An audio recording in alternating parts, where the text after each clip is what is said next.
சிவாய நம, குருவே சரணம். இப்ப நிறைய பேருக்கு ஒரு கேள்வி இருக்கலாம். இப்போ நிறைய பேர் பாத்தீங்கன்னா பிறந்த இடம் பாத்தீங்கன்னா ஒரு வில்லேஜா இருக்கலாம். ஆனா வேலையின் காரணமாக ஒரு நகரத்துல போயிட்டு அவங்க பாத்தீங்கன்னா 2 தலைமுறை நகரத்துல போயிட்டு செட்டில் ஆயிட்டு இருப்பாங்க. இப்போ அவங்களுக்கு எப்படிங்க அந்த முன்னோர்கள் குலதெய்வம் எதுவுமே அவங்களுக்கு தெரியாது. மெயின் என்னன்னா ஈசனை நினைச்சா, நம்ம நல்ல எண்ணத்தோடு ஈசனை வணங்கினால், அவருக்கு சேவை செய்து அந்த சிவ புண்ணியத்தை நம்ம பெருக்கினாவே போதும். ஈசன் என்ன செய்வார்? நமக்கு என்ன தேவையோ அதையும் கொடுத்து நம்ம முன்னோர்களுக்கும் நற்கதியை கொடுப்பாங்க. அப்போ ஈசன் என்ன சொல்ற பிடிக்கும்? அவரை வணங்குறதை விட முதல்ல அடியார்களை வணங்கணும்.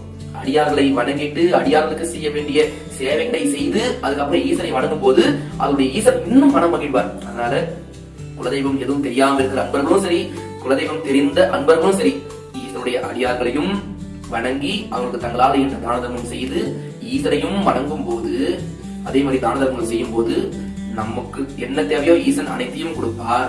அது மட்டும் இல்லாம நம்ம முன்னோர்களுடைய ஆத்மாவிற்கும் இறைவன் நற்கதி சகதியை கொடுப்பார். அனைவருமே ஈசனை வணங்கி உழவாரப்பணி செய்து தான தர்மம் செய்து சிவ புண்ணியத்தை பெருக்கி எம்பெருமான் அருளை பெறும்படி அன்போடு கேட்டு